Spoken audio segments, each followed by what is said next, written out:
my beautiful viewers, welcome to Curly World. അപ്പോൾ ഇന്ന് നമ്മൾ ഉണ്ടാക്കാൻ പോകുന്നത് ഒരു അടിപൊളി പുഡിംഗ് ആണ്. അപ്പോൾ കണ്ടപ്പോൾ തന്നെ നിങ്ങൾക്ക് മനസ്സിലായി കാണുമല്ലോ, പൈനാപ്പിൾ കൊണ്ടുള്ള ഒരു പുഡിംഗ് ആണ്. നമുക്ക് പൈനാപ്പിൾ നന്നായിട്ടൊന്ന് കട്ട് ചെയ്യാം. ഇത് കാണുന്ന പോലെ തന്നെ നന്നായിട്ട് പഴുത്തിട്ടൊന്നുമില്ല, വലുതായിട്ട് മധുരവും ഇല്ല. അപ്പോൾ അതനുസരിച്ച് വേണം ഇത് വേവിക്കുമ്പോൾ നമുക്ക് പഞ്ചസാര ഇടാൻ. അപ്പോൾ ഇത് നല്ല ചെറിയ ക്യൂബ്സ് ആയിട്ട് അരിയുകയാണെങ്കിൽ നമുക്ക് പെട്ടെന്ന് ഇത് വേവിച്ചെടുക്കാം. അപ്പോൾ ഇനി ആദ്യത്തെ സ്റ്റെപ്പ് എന്ന് വെച്ചാൽ നമ്മുടെ പുഡിംഗ് ഉണ്ടാക്കാനുള്ള പാത്രത്തിൽ നന്നായിട്ടൊന്ന് ബട്ടർ ഇട്ട് ഗ്രീസ് ചെയ്യണം. ബട്ടറോ ഓയിലോ എന്തിട്ടാലും കുഴപ്പമില്ല, ഞാനിവിടെ ബട്ടറാണ് യൂസ് ചെയ്തിരിക്കുന്നത്. അപ്പോൾ ഇനി നമുക്ക് പൈനാപ്പിൾ വേവിക്കാനുള്ള ഘട്ടത്തിലോട്ട് കടക്കാം. നമ്മൾ പൈനാപ്പിൾ നന്നായിട്ടൊന്ന് വേവിക്കണം, എന്നിട്ട് ആവശ്യത്തിനുള്ള പഞ്ചസാര ഇടണം. ഞാനിവിടെ 3 ടേബിൾ സ്പൂൺ പഞ്ചസാരയാണ് എടുത്തിരിക്കുന്നത്. അപ്പോൾ നമുക്ക് നന്നായിട്ട് ഇതൊന്ന് വേവിച്ചെടുക്കാം.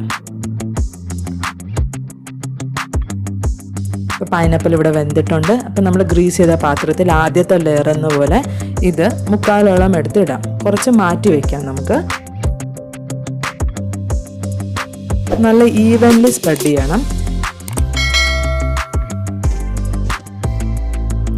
ഇനി അടുത്തത് നമുക്ക് പാല് തിളപ്പിക്കാം. കുറച്ച് പാല് മാറ്റി വെച്ചിട്ട് ബാക്കി പാല് നമുക്കൊന്ന് തിളപ്പിക്കാൻ വയ്ക്കാം. ഈ കുറച്ച് പാലിലാണ് നമ്മൾ കോൺഫ്ലവറിൻ്റെ ഇതിട്ടിട്ട് നന്നായിട്ടൊന്ന് മിക്സ് ചെയ്യാൻ പോകുന്നത്. അപ്പോൾ ഞാനിവിടെ 1.5 ടേബിൾ സ്പൂണോളം കോൺഫ്ലവർ എടുത്തിട്ടുണ്ട്. നന്നായിട്ട് മിക്സ് ചെയ്ത് നമുക്ക് സൈഡിൽ വെക്കാം.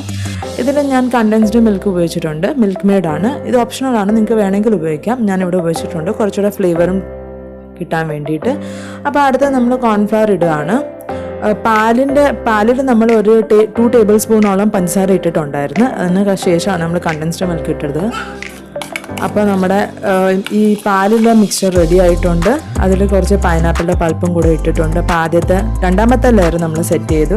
3ാമത്തെ ലെയറിന് വേണ്ടിയിട്ട് നമ്മൾ ബിസ്ക്കറ്റാണ് ഉപയോഗിക്കുന്നത്.